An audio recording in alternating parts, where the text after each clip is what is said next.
everyone, and welcome to today's webinar, A Lot Can Happen in 6 Months, Tariff and Tax Developments in 2025, sponsored by GBQ Partners, LLC. Now, I'd like to introduce GBQ's Director of Tax and Advisory, Mark Salvaggio, to start today's webinar. Hi, everyone. Thank you, Dimitra. Appreciate that intro. And welcome, everyone, to our webinar today. Thank you for joining us. We've got a lot to cover. As Dimitra mentioned, I'm a tax director with GBQ. I've been doing corporate taxes for over 15 years now.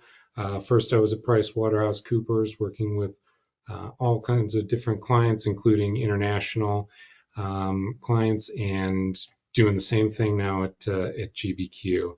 So given the amount of content we have here today, let's get into it. My co-panelists, I'll kick it over to them for their introductions, Dan Uzzo and then Tyler Potter.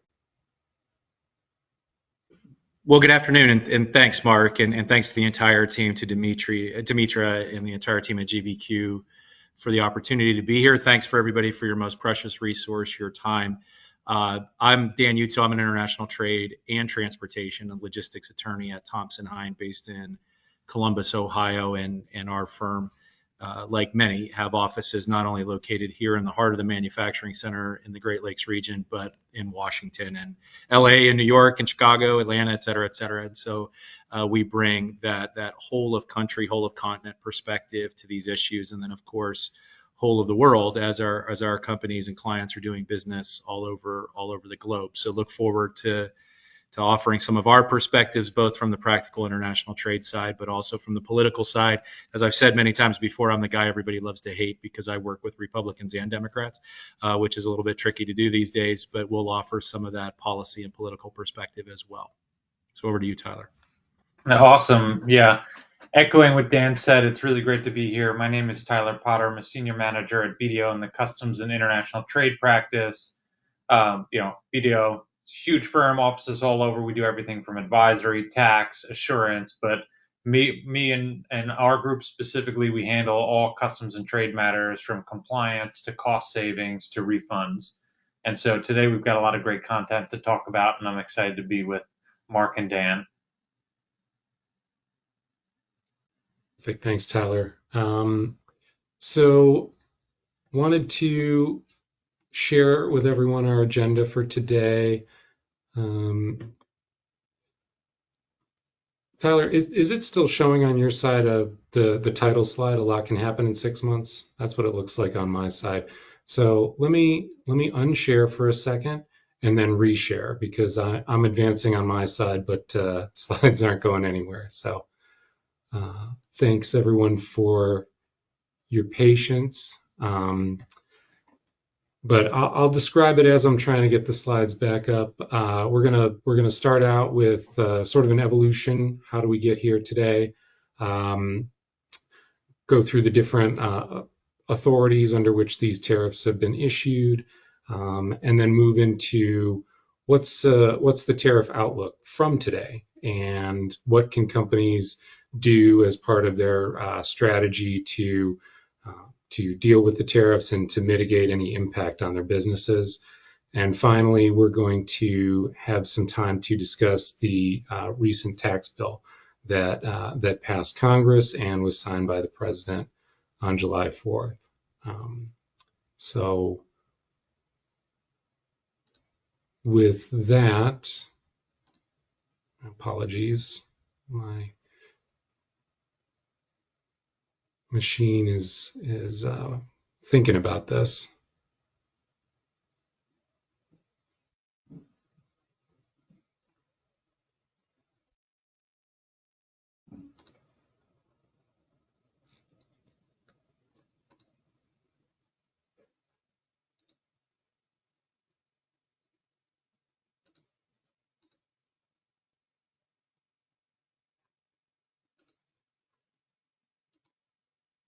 Hey, Mark, I'm going to go ahead and share my screen, and I can control the slides on my end. Okay. Thank you, Dimitra. And thanks again, everyone, for bearing with us on that.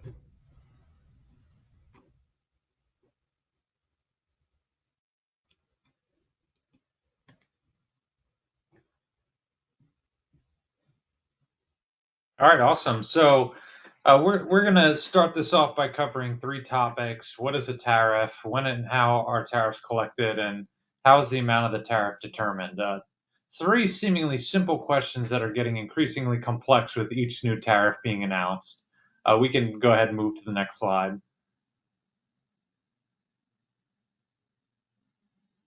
So what you need to know about tariffs is they're also called customs duties, but we'll put those in one bucket for now. But the all of the policies that are coming out, one of the questions that I get is this going to hit me from an intangible perspective? Are tariffs going to be assessed on the flow of payments or digital goods or people, etc.?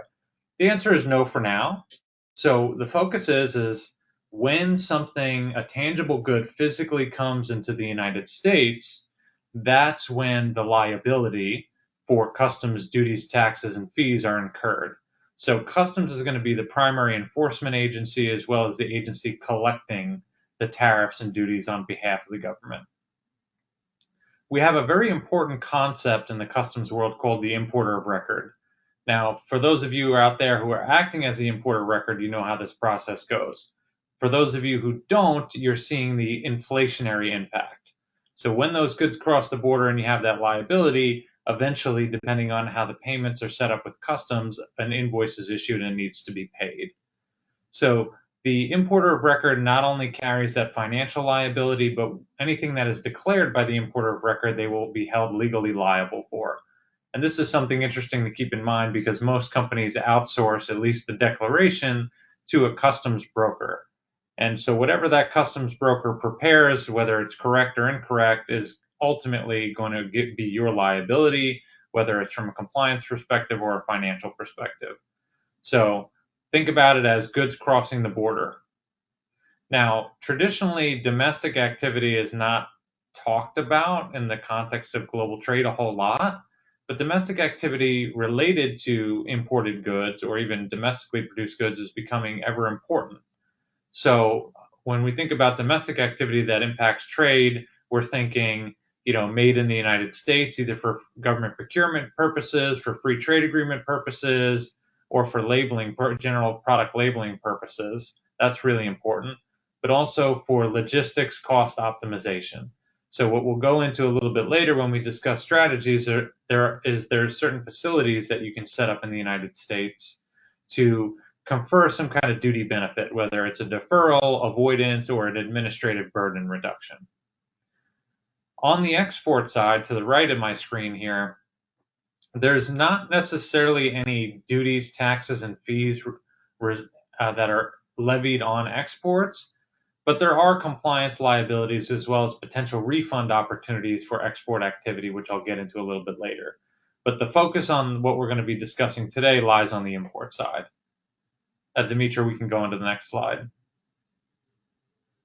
So how are these duties and tariffs calculated? I think that the most important thing to think about is each of the announcements could individually be their own tariff.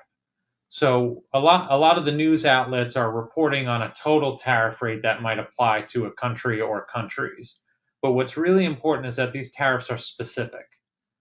And so when we think about what tariff am I going to incur, you look at the attributes of the product that are relevant for customs. The first one being the tariff classification. This is a 10-digit code that Congress publishes, and theoretically any product on God's green earth could be classified with one of these 10-digit codes, and it's how Congress levies duties, taxes, and fees on goods. However, when the president steps in on his delegated authority, he will also reference tariff classification when implementing certain tariffs, such as the steel and aluminum derivative tariffs or tariff exemptions for semiconductors and pharmaceutical goods. The tariff classification is really important for getting down to that base rate.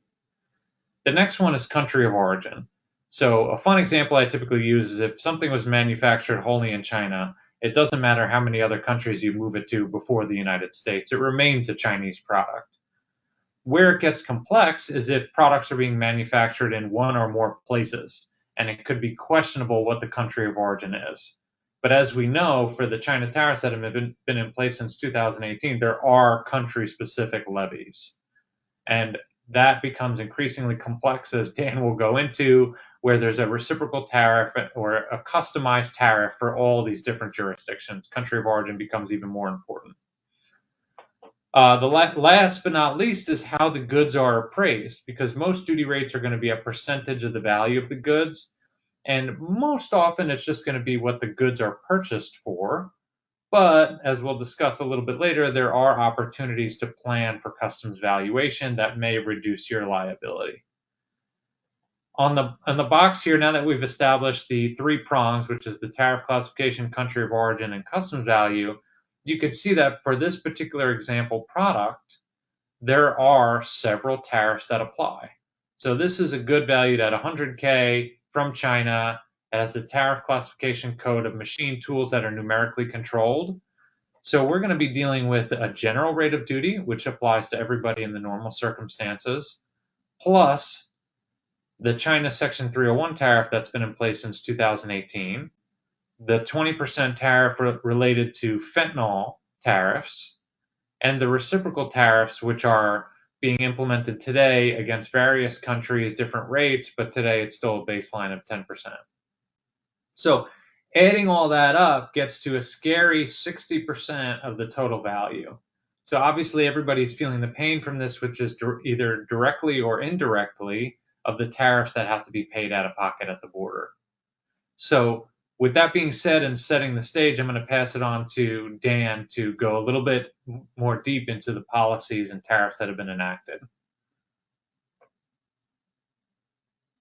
Well, sure. Thanks, Tyler. And I think if we can jump ahead on the slides, I'm still seeing the customs and trade activity map. I don't know if we're already on the, but if we can move to the chart of the various tariffs. So right now, as was said by Tyler, that we have a number of tariffs that have been announced by the president, and I think it's important to the earlier point that these things are coming at all of us in somewhat of a piecemeal fashion, to say the least. Right? We had a series of things come out in February, starting with the IEEPA tariffs, the tariffs on Canada, Mexico, and China, all related to the border and fentanyl. And then we have the tariffs that came a few days later or a month later on the reciprocal tariffs under using the International Emergency Economic Powers Act, which were where those border and fentanyl tariffs came in. And then in between that were a series of what are called Section 232 national security tariffs on steel and aluminum, automotive, and copper, and there are more coming, as have been noted. And so how do you fit all of this into the framework? And again, I'm still seeing the customs and trade activity map. I don't know if others are seeing something else. Just give me a head nod if they've actually moved. But they've moved. Okay. So if we're on the chart, so what we're seeing is that the first thing that we'll look at is moving to the understanding U.S. tariff action slides. I wasn't the smartest kid in school when I first started, so I had to come up with little tricks that my parents taught me and teachers, my early kindergarten teachers and others. So I start everything with the same letter when I do a framework. It's kind of a mnemonic device or something. But I would say everything here, when we look at the framework, is to start with the letter R. And when you think about how did we get to this point, the first letter R, I would say, is what this is all about is resetting trade back to the 1990s. Is the original sin on trade, according to this administration, and when you talk to members of this administration, was when we created the World Trade Organization. We had done the Canada-U.S. Free Trade Agreement in 1989. We had done the North American Free Trade Agreement, and around that time, the Dominican Republic, Central America Free Trade Agreement. All of those actions were designed to reduce tariffs, right, with those trading partners. They were also politically very challenging to get through Congress, as Congress needed to approve those.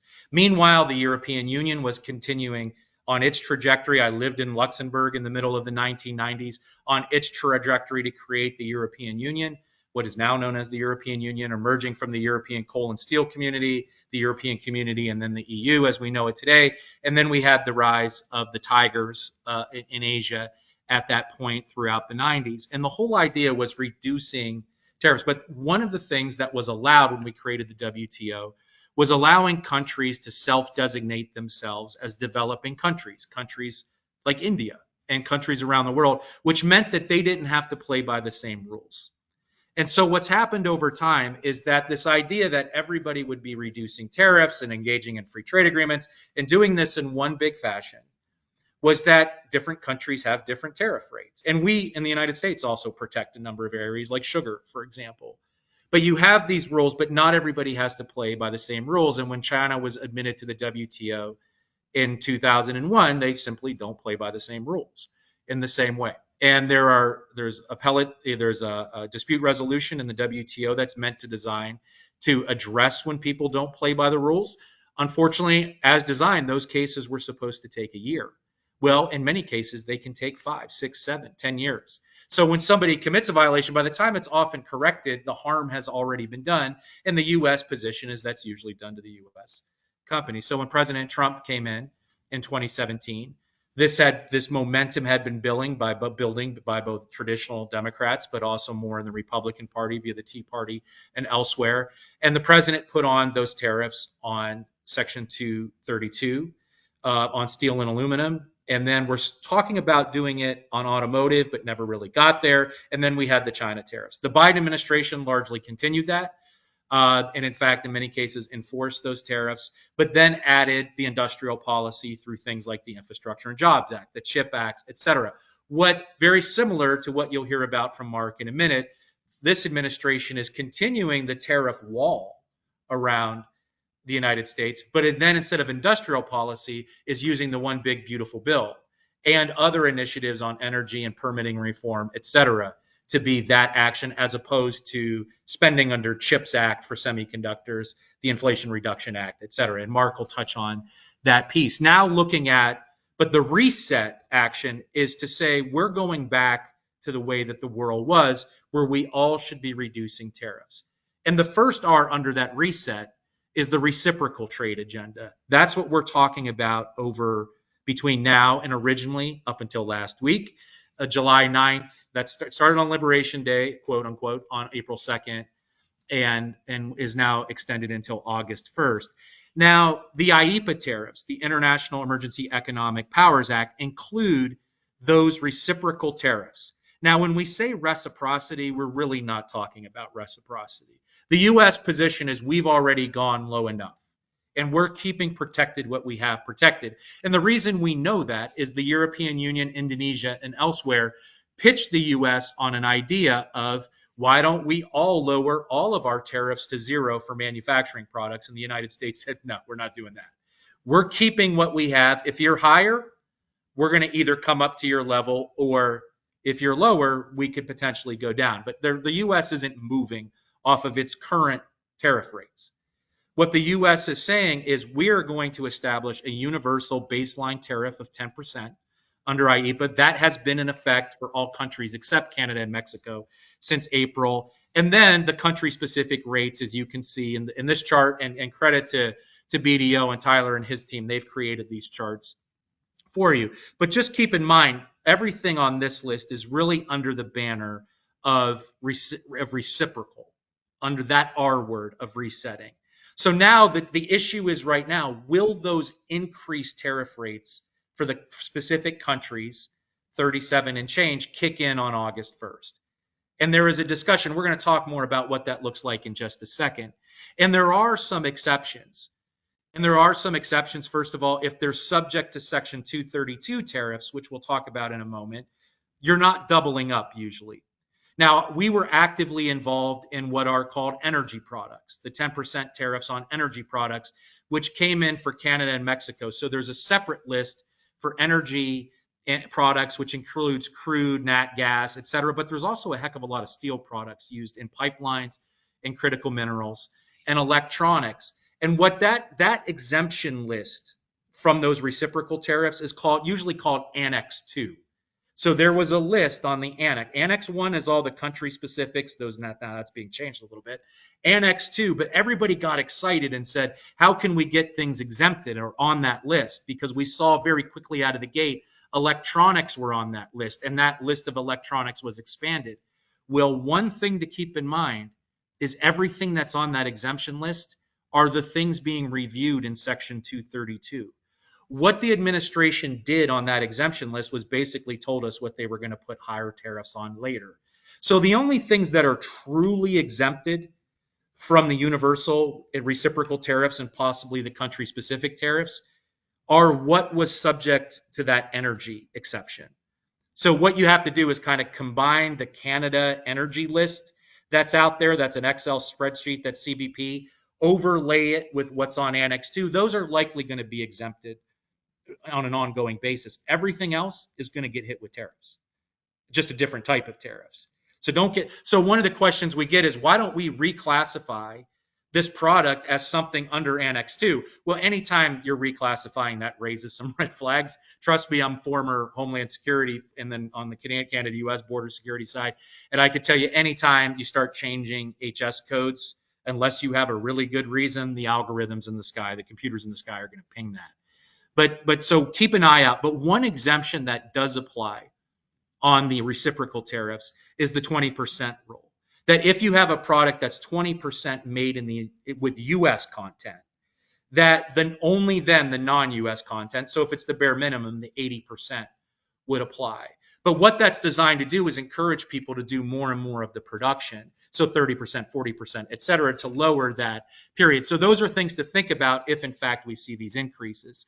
Now, not quite reciprocal tariffs, and really what was first out of the gate are the other IEEPA tariffs. And you can see the list here. These are the border and fentanyl, otherwise known as the trafficking tariffs. So Canada got hit with 25%, Mexico got hit with 25%, China and Hong Kong, after moving up to 145% all in, is back down to 20%. And so those are based on border and basically fentanyl movements. Now there are some exemptions. The exemptions for Canada, you can see on energy products, the very list I talked about, and potash, which is fertilizer, component of fertilizer, is at 10%. And then there's an overall qualifying for USMCA. So right now, when we did this originally, about 65% of Canadian exports to the US qualified for USMCA or could. That number's as high as 80% now, largely because the energy sector.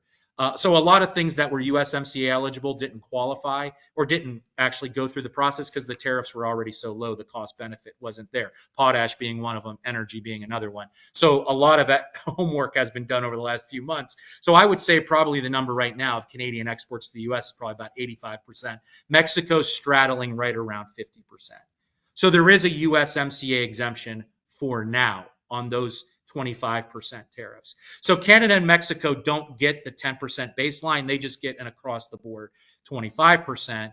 But that impact has been muted a bit by the fact that there's a USMCA exemption. China has 20% border fentanyl and 10% baseline reciprocal tariff. So the all-in on China is 30% new tariffs. And there, of course, is no USMCA exemption for that. And the large measure of that. But that 30% China, we'll see in the media at times people get all worked up about, well, why is China 30%? We're talking about Canada at 35 or other types of things, Brazil at 50. Well, China already has a heck of a lot of other tariffs. The 301 tariffs from Trump 1.0, which can range from 7.5% to 25%, but also a heck of a lot of anti-dumping countervailing duties on Chinese products. So China products right now are subject to significant actions. Next slide, please, and we'll talk about the EU in a second. So I would say this is the reciprocal agenda. These are the discussions and trade agreements that are being negotiated right now. Now, as we move into what I would now call, where you see Section 232 in the column, and I hope that's the slide we're on, is that we're looking at the rebalancing agenda. That's the next R. So the rebalancing agenda is all of the various actions on steel and aluminum. And that's going to hit primarily Canada. It's open for everybody, all countries now. But that's targeted toward China, Canada, Mexico, European Union, Australia, Argentina, et cetera, the European Union. All of those are being hit with those increased Section 232 tariffs, which are national security tariffs. And there is no USMCA exemption for those. Similarly, the president wanted to do auto tariffs. And so automobiles imported into the United States are subject to the Section 232 25%, and auto parts are subject to a Section 232 unless they're USMCA eligible, because we did a lot of work in USMCA. As Tyler mentioned at the outset, we now have announced copper going to be 50% and its derivatives as a Section 232. We just haven't seen the list yet. And so behind that, pharma is coming, although we're hearing there's a year to 18-month phase-in. Semiconductors are right behind that. UAV has just been announced. Aerospace, UAV being unmanned aerial vehicles, drones. And then movies are right behind that. So what I would say here is just, we could go on all day and I'm mindful of the time, is the Section 232 tariffs are the rebalancing trade agenda.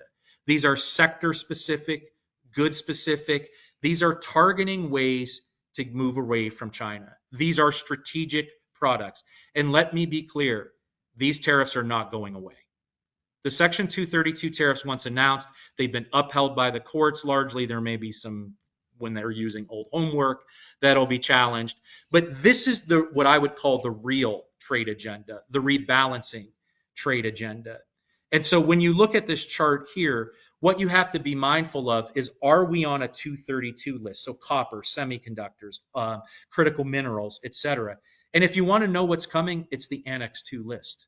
That's what's going to be on the Section 232 list. And for that part, there's not usually a USMCA exemption. There are some USMCA pieces around autos, but not for steel and aluminum, et cetera. So what's happening? So where is this all going over the next few months? There's a third R. There's the revenue piece of all of this. So in order to pay for the one big beautiful bill that Mark is going to talk about, and in order to offset what the president thinks is an unfair policies over the years, is that you're going to see that the president wants 10% tariffs. So here's the discussion that's happening. You saw the 10% universal baseline tariff. The United Kingdom agreed to that. So the United Kingdom, when it agreed to that deal, when the Brits agreed to the deal, they said, we'll lock in a 10% reciprocal tariff, that first chart that we saw. And within these Section 232s for automotive and steel, we'll set a quota. So we'll allow 100,000 vehicles to come in for all of you driving the Range Rovers and Land Rovers. And when Mark drives his Bentley around, those can come in. I'm kidding, of course. But that those can come in. But even within that quota, those will still get hit with 10%. So anything higher than that's going to get hit with 25%.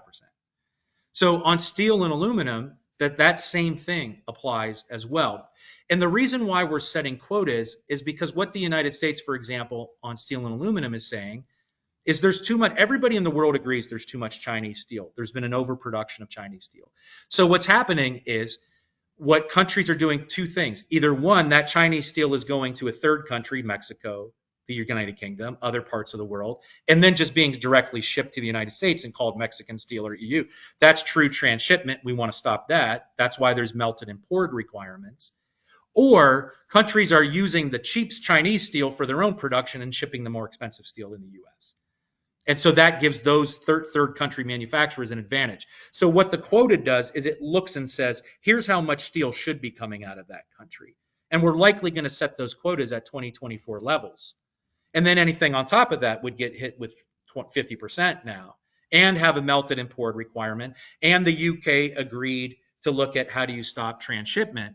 The problem is what the president wants because of that revenue driver is he wants 10% to hit the in quota steel and the in quota aluminum. So all of those things that we're saying, you're allowed to produce that and ship that, we still want to get 10%.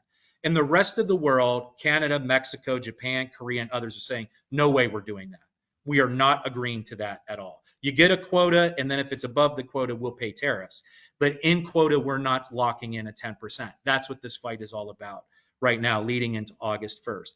So Vietnam or Indonesia has cut a deal as well. Indonesia is locking in 19% tariffs and reducing all of their tariffs on U.S. goods. So what the U.S. is going around on that reciprocal basis is saying, you have to lower your tariffs so that the U.S. companies can export to you. We're going to set a tariff that's 10% or higher. So Indonesia is now 19%, UK is 10%. Those countries are also agreeing to reduce a series of non-tariff barriers. That's what we're going to look at. Some kind of licensing, digital services taxes, et cetera. So the U.S. is going country by country, and that list is all in the National Foreign Trade Estimate, which we produce every year. And then those countries are also agreeing to buy a lot of U.S. stuff, U.S. soy, U.S. ethanol, Boeing airplanes. Boeing ain't exactly having the best stretch in its history, but they're selling a lot of airplanes now to Indonesia, right? Vietnam purportedly has agreed to a deal, although the Vietnamese are saying we're not done yet, but it'll have the same thing. It was funny. Indonesia wanted its deal. Indonesia just said we want a lower tariff rate than Vietnam. Vietnam got 20%, Indonesia got 19%. That's how these deals are going. But Vietnam, and I'll just say, Vietnam is agreeing to do the same thing, reduce all of its tariffs on U.S. goods, non-tariff barriers, agreeing to purchases. And then also what we're seeing with other countries is things outside of trade, increase your NATO spending. Those types of things are all on the table. So that's what's happening. I hate to say it. If you look at it, arguably this is working, the reciprocal piece of this. The president's cutting deals and getting that market access. He's getting non-tariff barriers reduced. He's getting purchases and potentially other things we want. And then meanwhile, the Section 232. The question is whether the rest of the world, the larger countries, are going to agree. And that's the wild card as we go into the next few months. So the president wants reciprocal trade, which is basically deals that I just mentioned. We want the rebalancing agenda on the Section 232s, and we want revenue. The rest of the world saying, we'll give you reciprocal.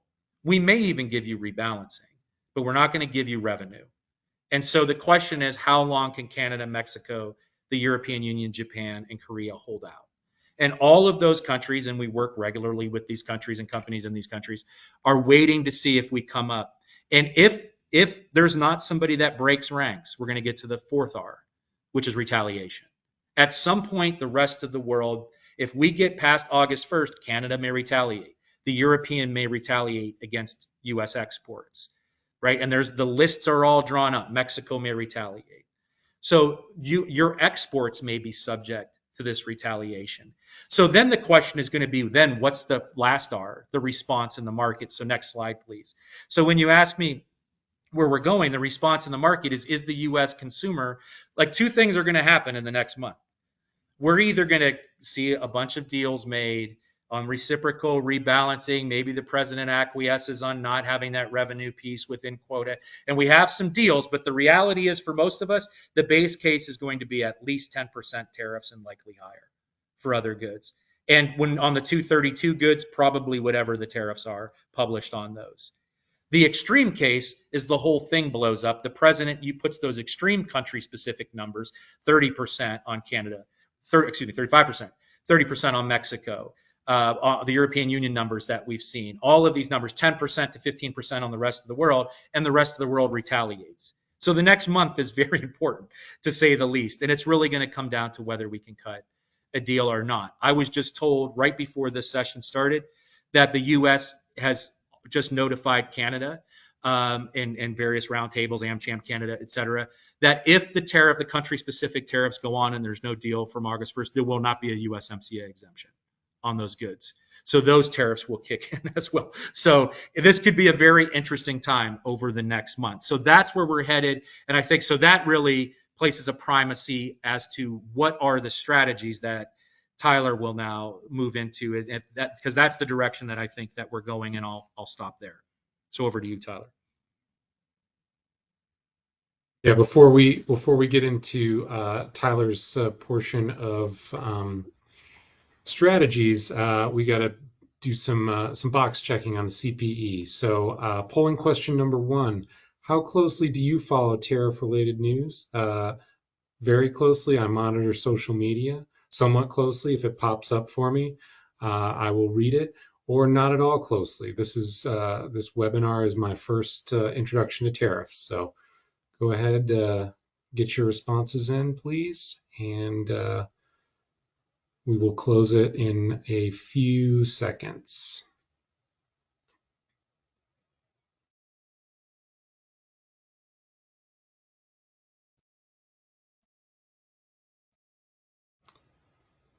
All right. Okay, so looks like middle ground there for most of our audience, which is not surprising. Polling question number 2. What actions, if any, have you taken in response to the recent tariffs? Change supply chain to move to more favorably tariffed countries, built inventory levels in advance of effective dates, direct engagement with policymakers or lobbying, other, or NA, no actions taken.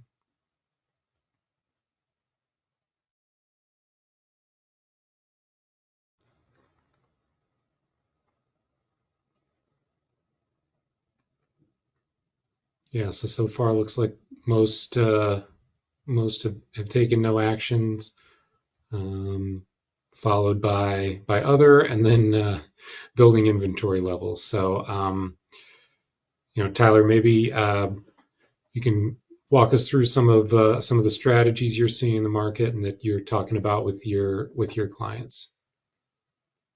All right, very good. Yeah, we could skip past this slide because Dan covered a lot of that during his session. So, just opening up in terms of strategies, the first thing I always prompt clients for is, do you have visibility to your customs activity today? And so at the beginning of this presentation, we talked about country of origin, customs valuation, tariff classifications, and some of my clients are like, I don't know what classifications I've used historically.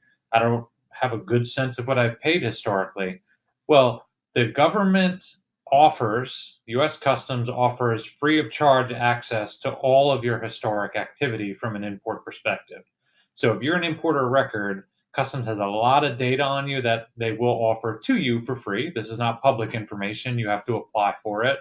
But once you apply, you have ongoing access and real-time access, in fact, to what is being declared to the government at the border. So this contains information spanning from legal entities to product level information to shipment identifiers, quantities, values, duties, taxes, and fees paid, special programs that you use, the whole 9 yards. So this is a wealth of information that we typically use with clients and ongoing engagements. For example, working with automotive companies to keep track of their liability at the Mexico border where they don't qualify for USMCA, and to identify leakage or identify incorrect duties paid and help them get refunds. So any strategic initiative should be starting with data, this data or something like it. You want to have visibility to what you're paying and declaring to the government, not only for historic financial liability purposes, but also forecasting. Hey, these are the things I've declared over the last couple of months. I can use this as a proxy to forecast what my liability is going to be if these same type of things are declared to the government. All right, great. Let's go on to the next slide. So I'm just going to do a quick overview of some various strategies, some of which we'll get into detail a little bit more in this presentation. But the obvious one, and many of you may be rolling your eyes at this point, is supply chain diversification. Now, this was a little bit easier to do in an environment that was less chaotic and more certain. So from 2018, you can have a pretty good idea that diversifying away from China will give you at least a tariff arbitrage. Now, there's still arbitrage available, but there's uncertainty about how high certain other countries' rates are going to get.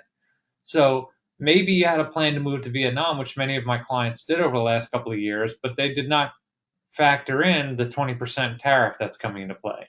They did not factor in, the stacking with, other tariffs that are in place, whether it's the general tariffs or its relationship to steel, aluminum, or copper tariffs.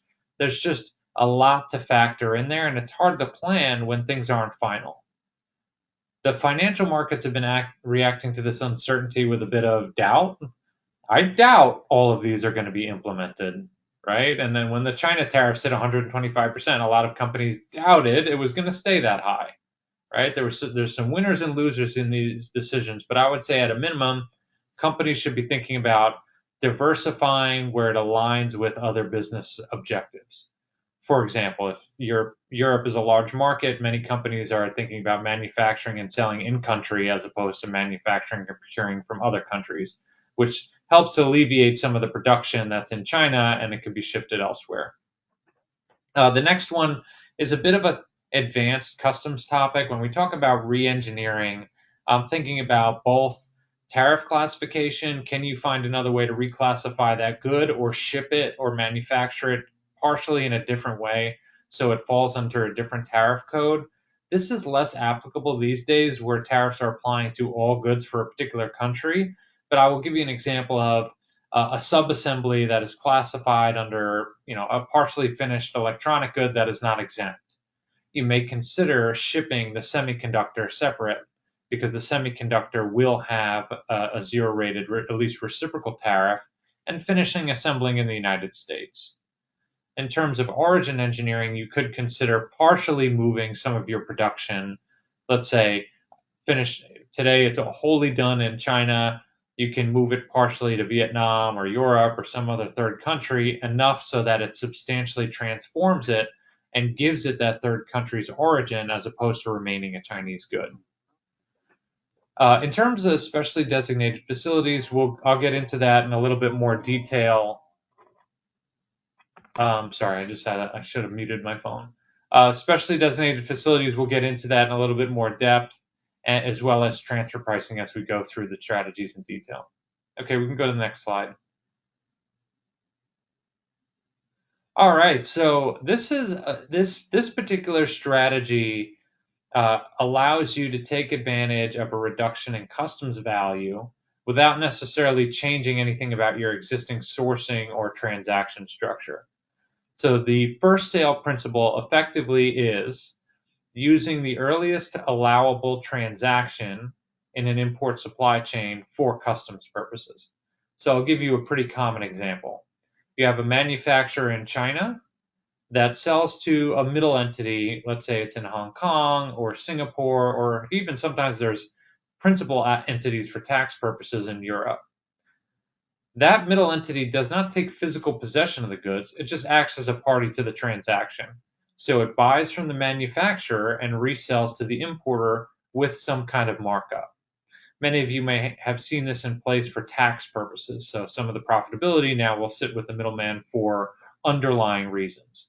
But we look at this transaction flow for customs purposes and say, well, per the customs valuation law, I can appraise my goods based on the sale for export. So today I'm declaring the middleman's price to me, but the sale for export is actually the manufacturer to the middleman.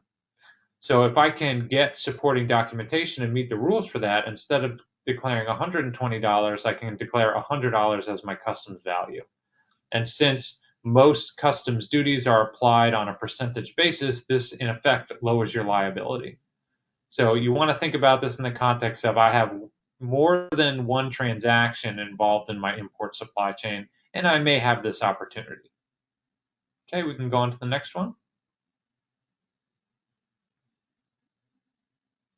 All right, duty drawback, one of my favorites. So duty drawback, all you have to think about is, am I importing and exporting, and am I due a refund from the US government? So duty drawback is an age-old program, probably dates back to the late 1700s.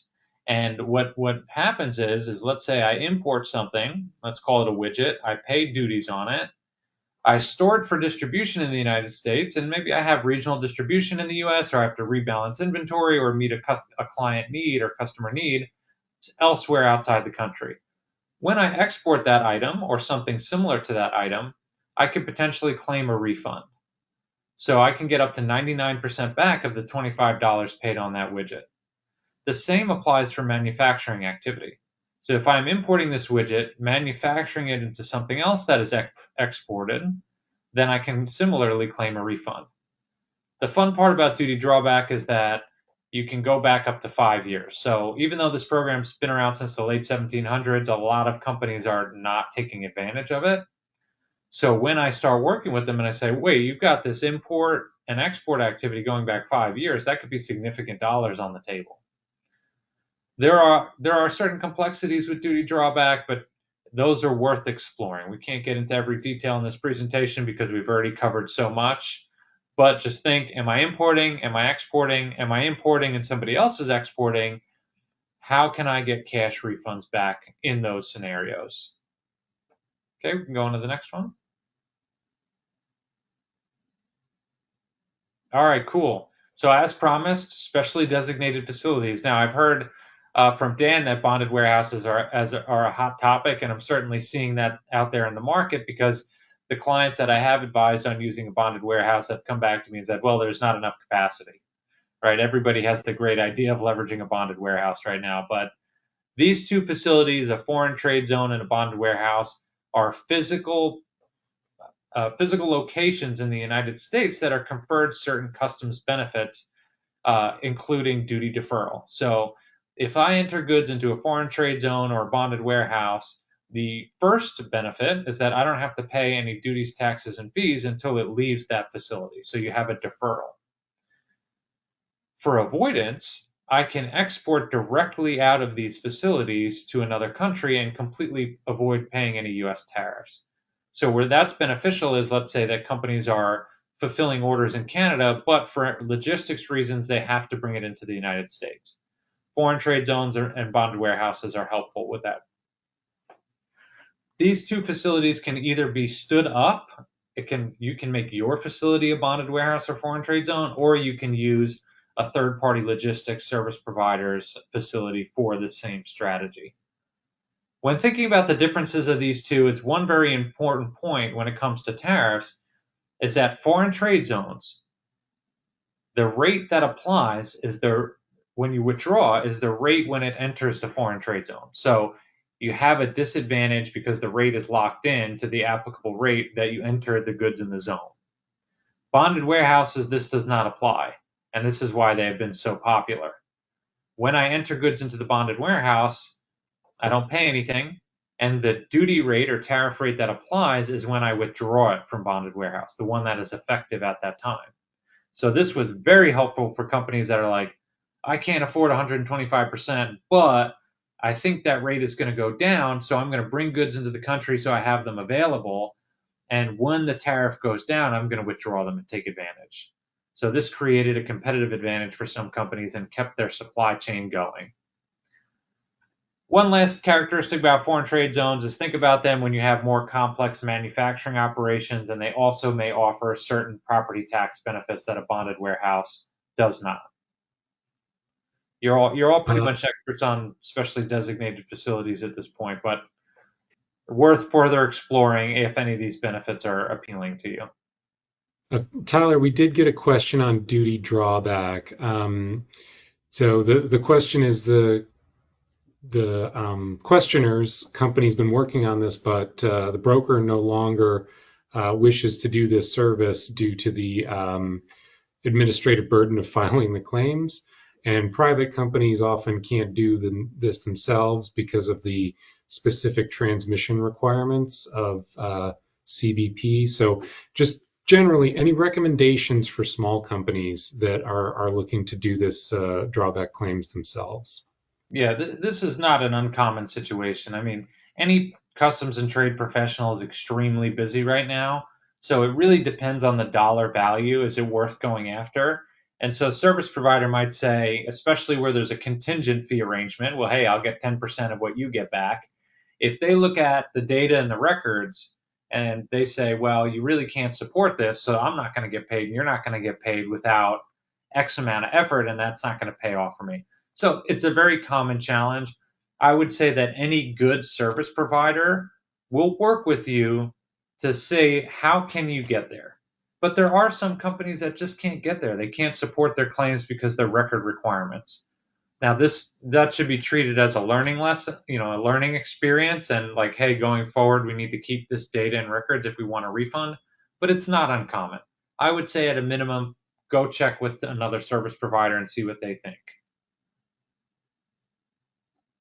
Right. Perfect. Thanks, Tyler. All right. Yeah, we're good to move on. Yeah, so I'm going to wrap this up real quick because we do have a little bit more content. So I talked a little bit about customs valuation and pricing strategies. Now, customs is very good at regulating customs value. So there are a lot of ideas out there that I've been presented with that I'm like, that's illegal. However, transfer pricing, when you have, let's say you're related, you're importing from a manufacturer that you own, or it's a sister company or a common parent, there is some legitimate room to recalibrate your pricing strategy. So one of the things is transfer pricing, which governs the arm's length nature of the profitability between related entities across borders. So let's say this manufacturer is making a gangbusters profit of 50% on what they're selling to you. That's going to be a problem for you. So what we recommend clients do is look at their transfer pricing and see if they can compliantly lower the margin of the manufacturer so that the profits are not hit as hard by tariffs in the United States. So this is really a balancing act, and it involves both customs professionals and transfer pricing professionals, but it's something to think about. Another thing in that context, and also the context of with unrelated parties as well, is that think about what is built into the price. Is there anything that I can unbundle, so to speak? So things I think about is general market research and marketing activity, software, certain trademark license agreements, exclusive distribution rights agreements. So like when we look at these categories, it's just other ways to make payments to your foreign counterpart that may not be subject to customs. Now, don't get too creative here. You always want to involve a professional in this because, like I said, customs is very good at governing valuation. That does not mean it's not impossible, but you want to be really smart about this. All right, I think that's it for me. All right. Yeah, thanks, Tyler. So we're going to go into our next CP polling question. I would like to be contacted to further discuss strategies discussed for managing tariff impacts to my business. Yes, please, or no, thank you. All right. Okay. Very good.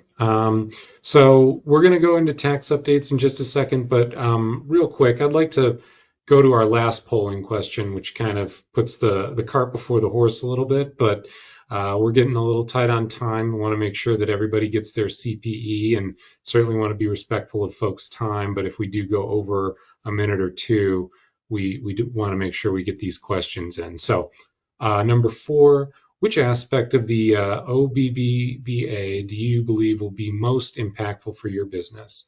100% bonus depreciation, restoration of research and experimentation deductibility, Section 174A, expansion of interest deductibility, Section 163J, or other. And we'll see if anybody's answers change after we spend a few minutes on on the tax stuff after this. All right. Yeah, 100% bonus depreciation and others seem to be pretty high on the list. So perfect. All right. So yeah, if we could go back. Okay. So yes, thank you, Dimitra. So tax updates.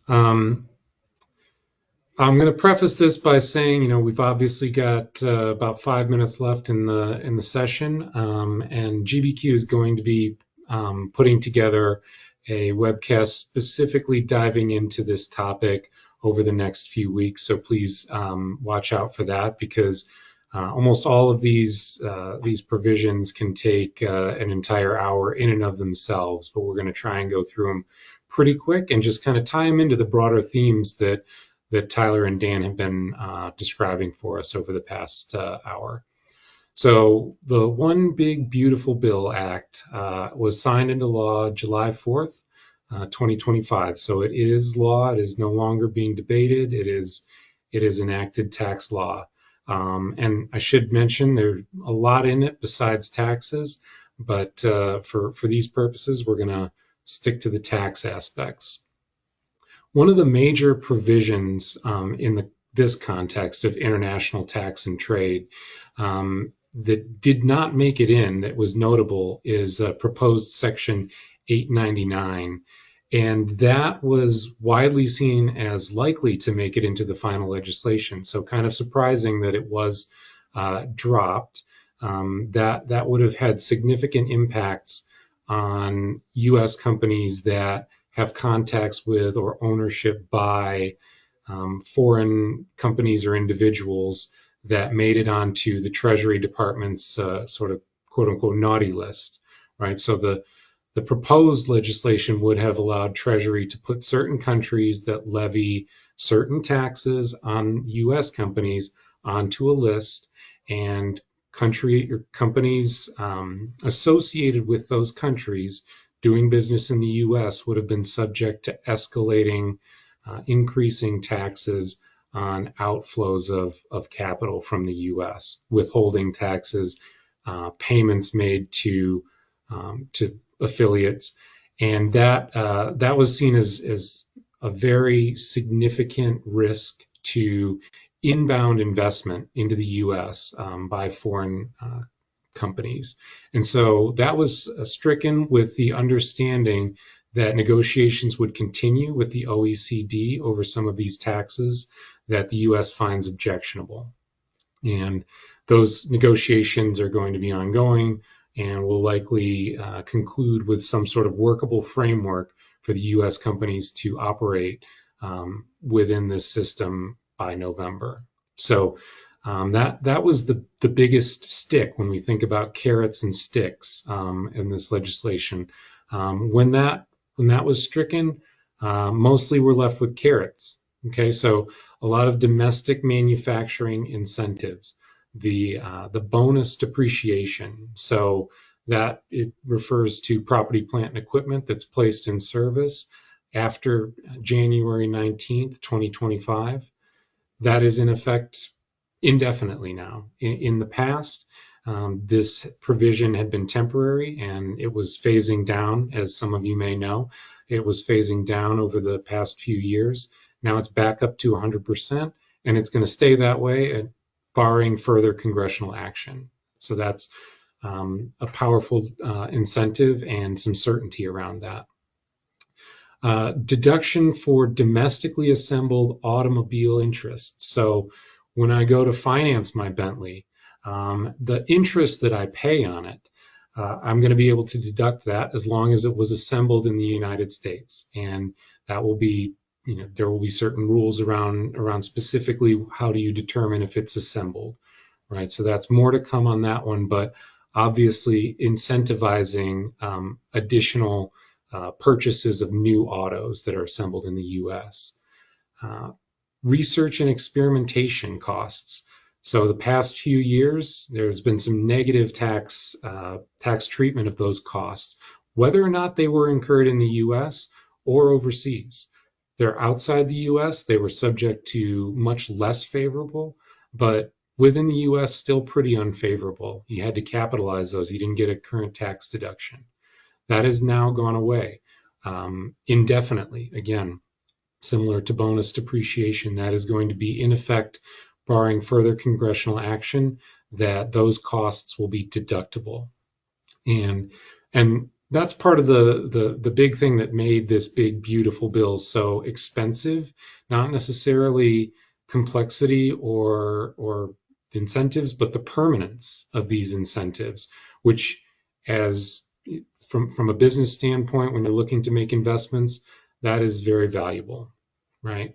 So then we've got last on the list here for incentives, a provision called FDII, which is essentially an export incentive. So that provides a special deduction for income that's earned on exported goods or services.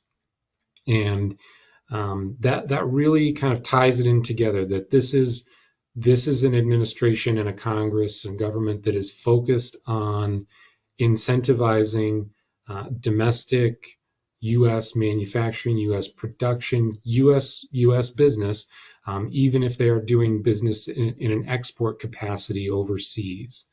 And so that, I would say, is the broad theme here, right? We've got the sticks of tariffs, and we've got the carrots that are kind of being thrown out from the One Big Beautiful Bill Act.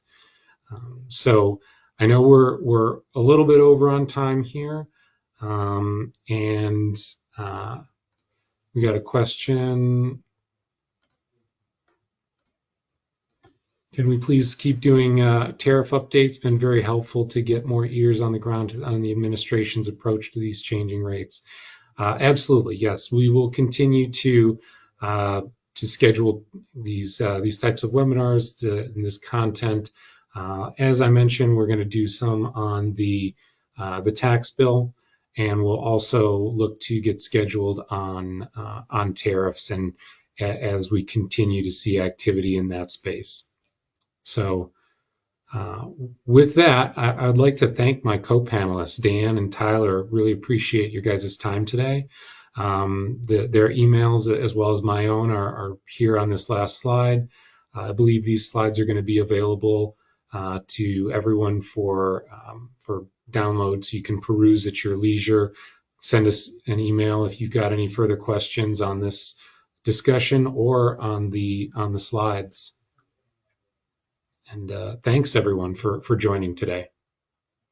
Thank you. All right.